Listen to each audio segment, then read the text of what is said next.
Hello, my name is Andrew Fake, and I'm from Minds and Money. And today I'm joined in association with Redcloud, Greg McCunn, who's the Chief Executive Officer of Noram Lithium. Delighted to have you with us today, Greg. Thanks for having me, Andrew. Greg, you've recently joined Noram Lithium. What attracted you?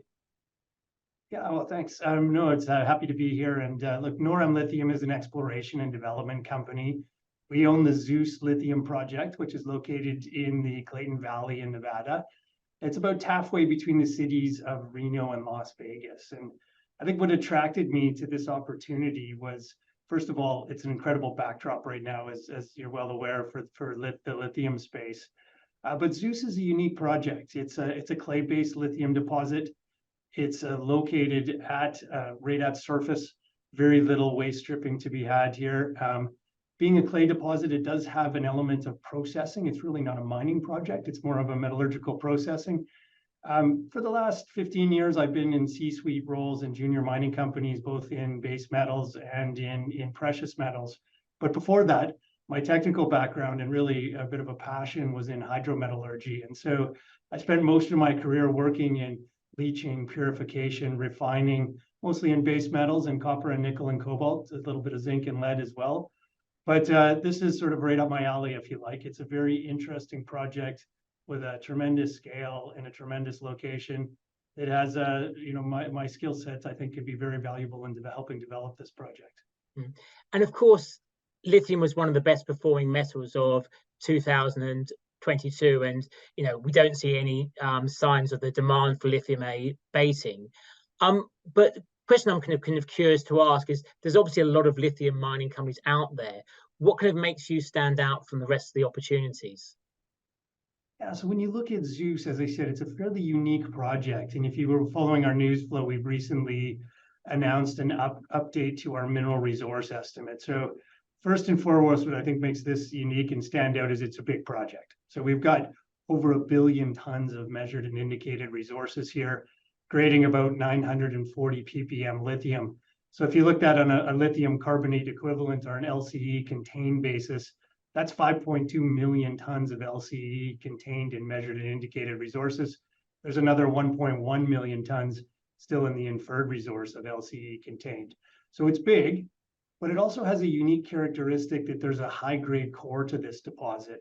And when I say core, I don't mean a small core. I mean like 15 to 20 years of mine life here that could be at 30 to 40% higher grades than the resource grades that I just quoted.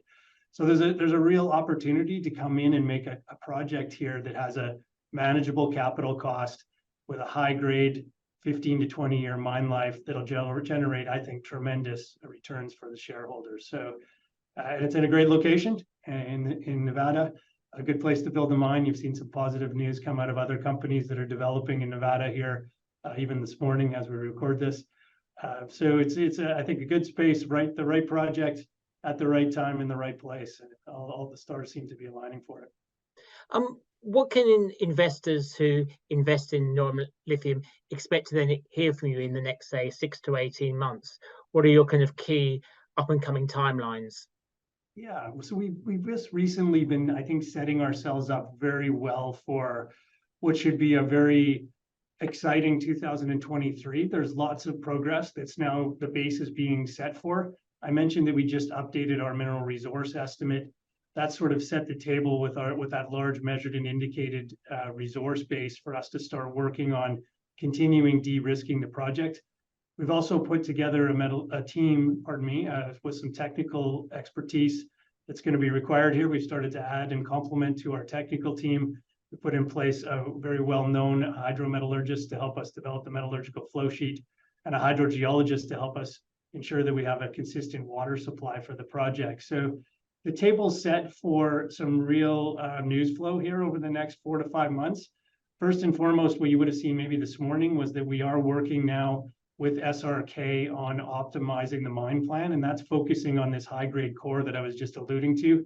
That could be the differentiator for the project. And so as we start to work on that and develop some aspects of that, that'll generate some catalysts and some news flow. We are also just about to embark on a further round of metallurgical testing, which I think will help continue to de-risk the stock. That's being led by Dr. Marcus Tomlinson, who I just mentioned is added to our technical team, and of course myself. I'm really firming up and proving up the flow sheet here for processing this lithium clay deposit and turning it into battery grade lithium carbonate. It's something, again, you'll see quite a bit of news flow over the coming months. We talked a little, I mentioned a little bit of water with Dr. Vahid Sarabi joining us as a hydrogeologist. We're working on also finding a permanent solution for water for the project. And we're working on about 5 options right now. We're quite confident that we are going to source water for the project. This is too good a project not to have water. And ultimately, all 3 of those aspects of news flow over the coming, call it next couple of quarters, are going to be tied together in a pre-feasibility study, which I think will really outline a very sharp, high margin, long mine life project at Zeus. Mm-hmm. So you've got a great commodity, great project, great management team in a great jurisdiction. Who are your key shareholders and investors? Yeah, thanks, Andrew. I think we should mention we're also very well cashed up. So we've got about 14 million in cash on hand right now and no debt. So we are well positioned to be able to deliver on those catalysts. This is a company that was founded, talking about shareholders, it was founded by our current chairman. He actually, in an exploration team, staked this ground in 2016, if you can believe it. And so they've been working on the exploration over the last 7 years, getting us to where we are now. And so it's a fairly tightly held stock. There's only about 89 million shares outstanding. Key shareholders would be management and insiders still own 12% of the company. We do have one strategic investor right now, the Lithium Royalty Corp, backed by Waratah, LRC. I'm sure you're familiar with them. They're both equity holders. They own about 16% of the common shares outstanding, and they also have a 1% royalty on Zeus. Okay. And another question I'm keen to ask is, certainly as we have investors are coming along to our events who are increasingly looking at ESG credentials, what are Noram Lithium's ESG credentials? Yeah, so if you break those the sort of E, S, and G down, we're an up and coming company here, just getting started, obviously, on the development track. So some of our ESG in terms of governance and social systems are still developing. We're early in that journey, and I have been the CEO of a more mature mining company before. We've had to work our way through the ESG timelines and to put in place proper processes and systems to get ourselves rated properly by the ESG agencies. But I think the spin here is that we've got a tremendous environment. If we start with the environmental aspect, obviously producing a strategic metal that's helping and lead the greening of the sort of green energy revolution, if you like, both in storage from renewable power sources and obviously electric vehicles, is an environmental aspect to spin on this project. Very low stripping ratios here in this project lend itself well to very small environmental footprints. We are able to filter and dry stack our tailings. We're able to, so that helps us both reclaim water and also, again, minimize our environmental footprint over the long term. And maybe a unique aspect of these types of projects, not just Zeus, but clay lithium deposits.